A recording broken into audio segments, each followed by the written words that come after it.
On March 7th, the Grand Forks Herald newspaper in North Dakota, it posted an upbeat review of the newest restaurant in town, the Olive Garden. And it was pinned by their longtime Eat Beat columnist, 85-year-old Marilyn Hagerty. Her son, James Hagerty, is a longtime and esteemed journalist here at the Wall Street Journal. Now, what happened next after that column ran? Well, it is a journey that took Marilyn from North Dakota to a whirlwind media tour here in New York, and son and mother are still trying to figure it out. Hey there, Marilyn, thank you so much for, on your whirlwind tour, being here at the Wall Street Journal. It's the only way your son James was, and you call him Bob, right? Yeah, I call him, yes. Everybody calls him Bob. It was the only way he says he's been able to say hello to you. So, Bob, say hi to Mom. Hi there, but aren't you supposed to be at Bridge Club in Grand Forks this afternoon? I'm getting back there for a bridge club, yeah. Oh, good. Yeah. For people who may have been in a vacuum or living on Bora Bora for the last week or so, just want to recap for folks what happened. You pinned what was a very nice review of the Olive Garden, and it somehow got picked up among bloggers and the internet world by people who were sort of surprised that you had reviewed a place like the Olive Garden. They didn't think it was high-end. You got some not so nice emails, didn't you? That's right. You know, I've been doing this for 30 years, but the first thing that I heard about it was an email that said, your column, ... pathetic. Pathetic. So, as I usually do to people who criticize me, I say, thank you. I appreciate your input. Thank you for writing. What more can you say? You took the high road. And then I usually say, you certainly are right. I could maybe learn from that. You know, what more could he say? And then the emails started pouring in, and people were defending me and telling me not to feel bad and telling me it was wonderful. And then I'd get another email from someone who would say, how stupid could you be? And I said, just respond, well, I don't know how much more stupid I could be, but I'll try. And Bob, how does it make you feel when you hear your mom, somebody calls your mom pathetic and stupid? I mean, you took the high road in a front page story you wrote for the Journal about when mom goes viral. But you hear that, don't you want to clock them? Oh, no way, but she can take it. She's used to it. She knows she's got a lot of loyal readers, and no matter what you write, you're going to upset somebody or get some kind of negative feedback. When I wrote my story, I got about 400 emails from all over the world, including India, praising my mom, and I got one negative email.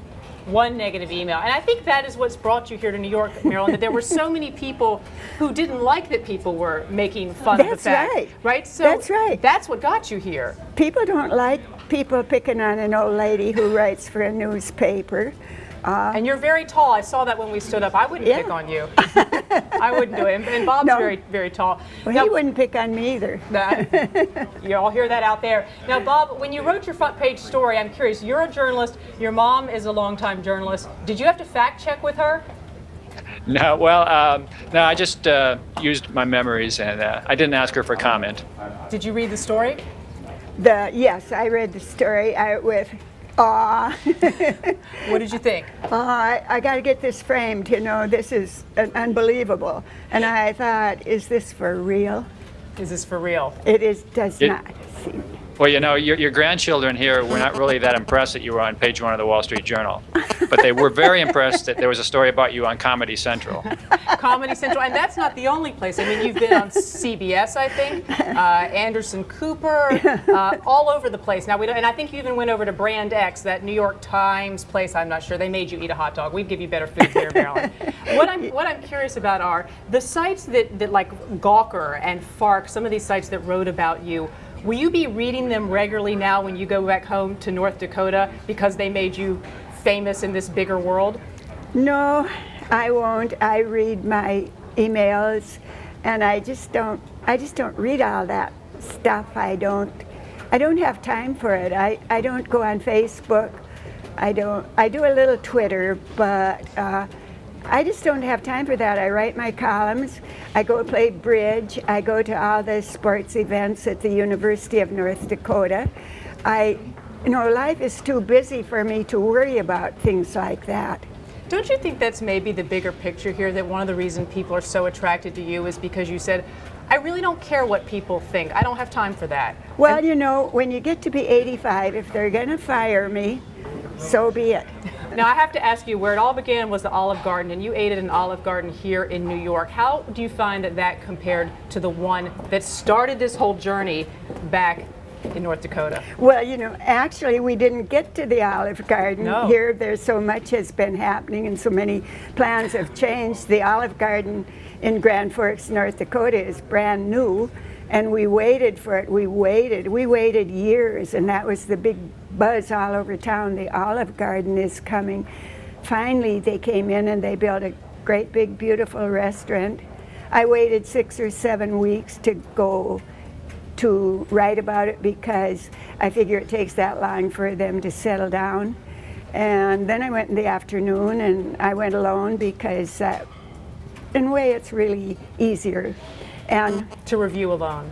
yes, in some ways, Yeah. because you have to talk to the other people when you're eating with them. You can't enjoy the food as much. No, and you can't really zero in on it, except if you get special people. Like my grandchildren know that they have to write down when the order was taken and when the order was delivered. They know how to critique the waiters, and they know those things, and so they say, "Grandma, Grandma," and that helps a lot. My granddaughter Carrie is a senior in high school now, and she's going into communications, and she helped me review the several of the fast food places in Grand Forks. One time she mixed all the pop she could in one glass. I said, "Carrie, I do not like that." Right. But they're learning from you. You're going to continue Carrie's going to into the next generation. Now, I hope so. before we let you go, Marilyn, a couple of things I have to ask you very quickly. How did you choose what you were going to wear on the trip? I mean, this was very last minute. You were going to be seeing a lot of big folks. How did you decide? well, my phone was ringing, and I had a house guest from Winnipeg. I said, "Please answer the phone and say something nice to them." And what'll I wear? And so I was wearing this jacket, and my friend Marilyn said, "I like that jacket. You should wear that jacket to New York." And then I dug deeper in my closet, and I said, "Well, look at this. I have I could wear this out to dinner. It's a black suit with some white stuff on it. And I only have one suitcase, and my laptop has to be in there, but that's how I chose it." So you just picked what was there and what your friend recommended. Yes, and I managed to come away with, I didn't forget much.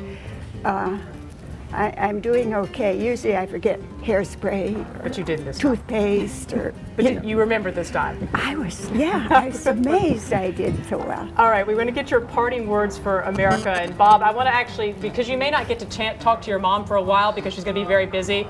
Any last words you want to say to her about this whole thing? Have you felt very protective of her during this time? No, I feel proud of her. She can take care of herself. I just want to say, don't take any guff from those New Yorkers. They can be a bit snide. Yeah, right, Bob. You have a good time. Yeah, we don't take any guff. No. But we enjoy ourselves. And why don't you come to Pittsburgh sometime? Oh, I will. We got Because some good restaurants here too. my grandkids are growing up too fast, and they say I have wrinkles, but they don't know what wrinkles are. And they don't know what it takes to live 85 years either. not yet. They ask me, Grandma, how come? Finally I figured out that Carmen meant wrinkles, but she didn't know what wrinkles were. But I have them. Sort of charming if they're your grandchildren, I suppose, right? Yeah. I guess they have to be your I grandchildren. wouldn't take that from everyone. Yeah. All right. Very last thing, very quickly. Any parting words for America? People obviously out there looking for jobs in this tough economy. What would you say to people when they're trying to find the perfect job? Because it seems like you found it.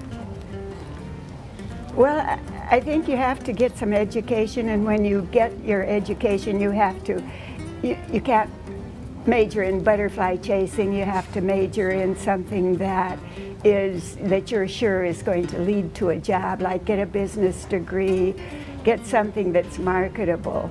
And get That's what something I you do. like, probably. Oh, definitely, because for me, life is a game. I always enjoyed going to work. There's nothing I'd rather do than be writing for a newspaper. So, It's a great parting words, and we appreciate your being here with us. And Bob/James, as we call you often, thanks for dialing in this morning to say hi to Mom. We appreciate it. We appreciate all your reporting here at the Journal. And thanks, Marilyn.